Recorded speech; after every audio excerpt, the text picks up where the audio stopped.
Dear students, നിങ്ങളുടെ 6th സെമിസ്റ്ററിൻ്റെ examination എല്ലാം അവസാനിച്ചിരിക്കുകയാണ്. ഇനി ഒരു പേപ്പറും കൂടി നിങ്ങൾക്ക് ഉണ്ട്. അതാണ് പ്രൊജക്റ്റ് വൈവ. പ്രൊജക്റ്റിന് എക്സാം ഇല്ല, പക്ഷേ വൈവയാണ് ഉണ്ടാവുക.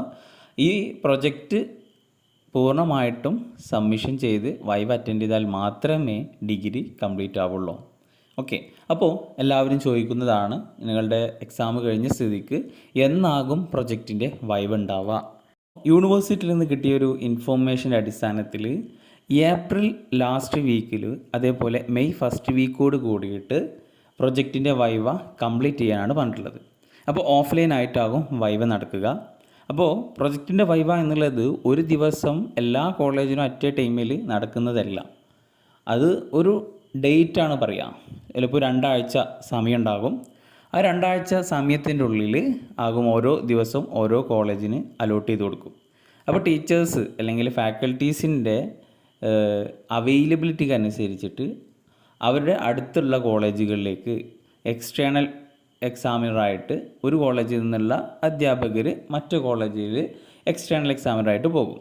അപ്പോൾ ഒരു കോളേജിൽ തന്നെ ചിലപ്പോൾ 2, 3, 4 ദിവസമൊക്കെ ചിലപ്പോൾ വൈവ നടത്തേണ്ടി വരും, ആ കുട്ടികളുടെ എണ്ണത്തിനനുസരിച്ചിട്ട്. അപ്പോൾ അതുകൊണ്ട് തന്നെ ഒരു ദിവസം തന്നെ എല്ലാവരുടെ വൈവും കംപ്ലീറ്റ് ആവില്ല, അല്ലെങ്കിൽ എല്ലാ കോളേജിൻ്റെ വൈവും ഒറ്റ ദിവസം കൊണ്ട് കംപ്ലീറ്റ് ആവില്ല. ഇറ്റ്സ് ടേക്ക് 2 വീക്സ് അല്ലെങ്കിൽ 1.5 വീക്ക് എടുക്കും. ഓക്കെ, അപ്പോൾ അതുകൊണ്ട് ഏകദേശം ഈ ഒരു ഏപ്രിൽ അവസാനത്തോടുകൂടി എന്ന് വെച്ചാൽ ഈ ഏപ്രിൽ 22-ാം തീയതിക്ക് ശേഷമാകും മിക്കവാറും വൈവ തുടങ്ങുക. കാരണം ഫസ്റ്റ് സെമിസ്റ്ററിൻ്റെ വാല്യുവേഷൻ ക്യാമ്പാണ് ഇപ്പോൾ നടന്നുകൊണ്ടിരിക്കുന്നത്. ഫസ്റ്റ് സെമിസ്റ്ററിൻ്റെ വാല്യുവേഷന് ആ വാല്യുവേഷൻ കഴിയുക 22-ാം തീയതിയാണ്. 22-ാം തീയതി കഴിഞ്ഞിട്ടുള്ള ഡേറ്റ് മുതലാകും ഈ പ്രൊജക്റ്റിൻ്റെ വൈവ ഉണ്ടാവാൻ ചാൻസ് കൂടുതൽ. എന്തായാലും ഉണ്ടാകും എന്ന് വെച്ച് കഴിഞ്ഞാൽ 5th സെമിസ്റ്ററിൻ്റെ വാല്യുവേഷൻ്റെ മുമ്പായിട്ട് പ്രൊജക്റ്റിൻ്റെ വൈവ ഉണ്ടാകുമെന്നാണ് പറയുന്നത്. അപ്പോൾ പ്രൊജക്റ്റിൻ്റെ വൈവ കഴിഞ്ഞ ഉടനെ എന്തുണ്ടാകും? 5th വാല്യുവേഷനും അത് കഴിഞ്ഞാൽ 6th വാല്യുവേഷനും ആരംഭിക്കുന്നതാണ്. ഓക്കെ, അപ്പോൾ പ്രൊജക്റ്റ് ചെയ്യാത്തവരുണ്ടെങ്കിൽ, കംപ്ലീറ്റ് ചെയ്യാത്തവരുണ്ടെങ്കിൽ എത്രയും പെട്ടെന്ന് പ്രൊജക്റ്റ് കംപ്ലീറ്റ് ചെയ്യുക. ഇനി ആകെ നിങ്ങൾക്ക് പ്രൊജക്റ്റ് സബ്മിഷനുമായി ബന്ധപ്പെട്ടിട്ട് 1 ആഴ്ചയെ സമയം ഉണ്ടാകുകയുള്ളൂ. ഓക്കെ, അപ്പോൾ എത്രയും പെട്ടെന്ന് പ്രൊജക്റ്റ് ചെയ്ത് തീർക്കുക.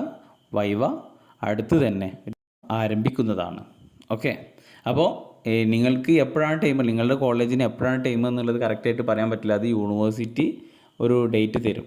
ആ ഡേറ്റിൽ നമ്മുടെ കോളേജിൽ അല്ലെങ്കിൽ നിങ്ങൾ പഠിക്കുന്ന കോളേജിൽ ഏതാണോ ഡേറ്റ് യൂണിവേഴ്സിറ്റി തന്നിട്ടുള്ളത് ആ ഡേറ്റിൽ വൈവ നിർബന്ധമായിട്ടുണ്ടാകും.